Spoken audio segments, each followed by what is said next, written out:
Good morning student. आज हम जो टॉपिक करेंगे वो होगा कोण जाचक। कोण जाचक मीन्स आप एक मैथमेटिकल इंस्ट्रूमेंट जिससे आप कोण को भी दो रेखाओं के बीच में जो कोण बनता है उसको हम कैसे नापते हैं। तो कोण जाचक क्या होता है जिसका प्रयोग हम कोण मापने के लिए करते हैं और इसको हम डिवाइडर भी कहते हैं। आपने नॉर्मली अपनी ज्योमेट्री में देखा होगा कि कुछ इस तरीके का जो एक इंस्ट्रूमेंट होता है, ठीक है, और इसमें क्या होता है ये दोनों तरफ से ऐसे ये जो हमारी नॉर्मल कंपास होती है प्रकार होते हैं उसमें सिर्फ एक तरफ होता है, एक तरफ पेंसिल लगाते हैं हम, बट इसमें ये दोनों तरफ से नुकीले ये ऐसे ये इसके एंड होते हैं और इससे हम क्या करते हैं कोण नापने का काम करते हैं। कोई भी जो हमारी वस्तु होती है उसे हम उसके बीच दो रेखाओं के बीच में जो कोण बनता है उससे इससे हम इंस्ट्रूमेंट से हम उसका कोण नापते हैं। जैसे अगर ये एल की शेप बना रहा है, यहाँ पे अगर मैं रखूँ इसको, ये एल की शेप बना रहा है तो ये क्या हुआ हमारा समकोण, जो मैंने आपको पहले बताया था समकोण मीन्स 90 डिग्री का, ठीक है। ये अगर दोनों रेखाएं सीधी हैं तो ये कौन सा कोण होगा 90 डिग्री का। अब मैं इसको थोड़ा इस तरीके से बेंड कर दूँगी तो जो ये कोण बनेगा ये कौन सा होगा न्यून कोण, मीन्स ये कोण होगा जो 90 डिग्री से कम का कोण होगा। अब मैं इसको अगर थोड़ा इस तरफ से खोल दूँ तो ये 90 डिग्री से दूर चला जाएगा, तो अब ये कौन सा होगा अधिक कोण। तो आप ये जो हमारा कोण जाचक है इसको आप अपने घर पे भी अपने तरीके से बना सकते हैं।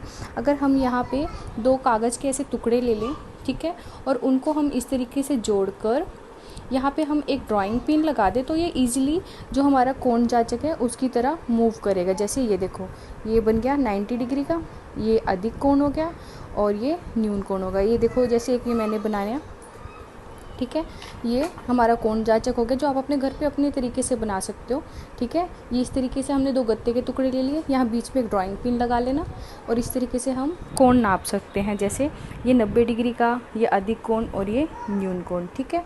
तो अब आपने क्या करना है, जो आपके आसपास की जो भी वस्तुएं हैं जिसमें भी आपको लगेगी दो भुजाएं कोने मिल रहे हैं भुजाओं के और उसके बीच जो कोण बन रहा है आपने उनको चेक करना है। जैसे नॉर्मली हमारे पास जैसे ये कैंची है, ठीक है, ये सीजर है, अगर हम देखें कि इसकी ये जो दोनों भुजाएं हैं इनके बीच कौन सा कोण बनेगा, ठीक है। तो मान लिया ये हमारी एक ये जो नीचे वाली जो भुजा होती है ये और ये ऊपर वाली, तो हम इसको कितना जैसे इस अगर शेप में है तो यहाँ पे कौन सा कोण बन रहा है ये न्यून कोण, ठीक है, 90 डिग्री से कम है ये, ठीक है। ऐसे जो हम एक मान लो हम जब हमारे हाथ जब हम मोड़ते हैं तो उसके बीच में दोनों बाजुओं के बीच में जो हमारी ये कूनी के और ये दोनों जो ये हिस्से हैं यहाँ पे कौन सा कोण बनेगा, ठीक है, तो यहाँ पे बनेगा एक समकोण, ठीक है। तो यहाँ पे हम टिक मार्क कर देंगे। यहाँ हमारे कैंची से जो हमने कोण बनाया था वो पहले एक न्यून कोण बन रहा था।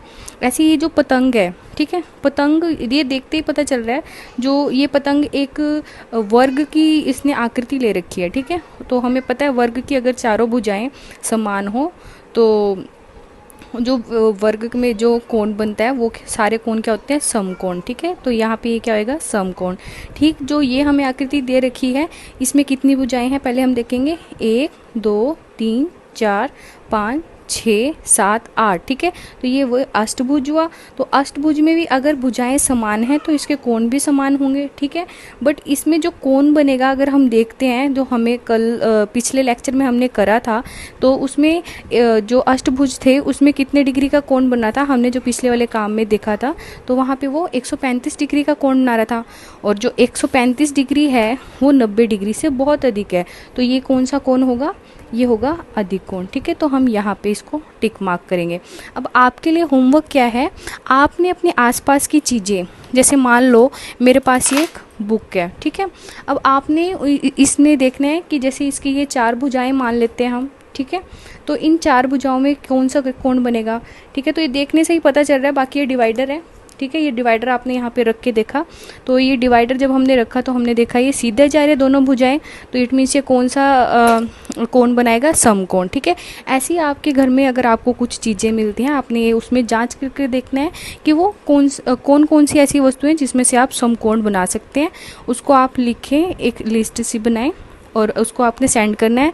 और दूसरा काम क्या करना है आपने, माचिस की तीलियाँ, ठीक है, माचिस की तीलियाँ जो हमने पहले दिन इस चैप्टर में करा था कि माचिस की तीलियों में अगर हम कोण बदल देते हैं, ठीक है, तो उन कोण के बदलने से हम कौन कौन सी गणितीय आकृति बना सकते हैं। गणितीय आकृति आपको पता है, जैसे वर्ग, आयत हो गया, ठीक है, और ये अष्टभुज हो गया, ठीक है, पंचभुज हो गया, षटभुज हो गया। तो इसमें से आप कौन कौन सी आकृतियाँ बना सकते हैं, ये आपके लिए होमवर्क है।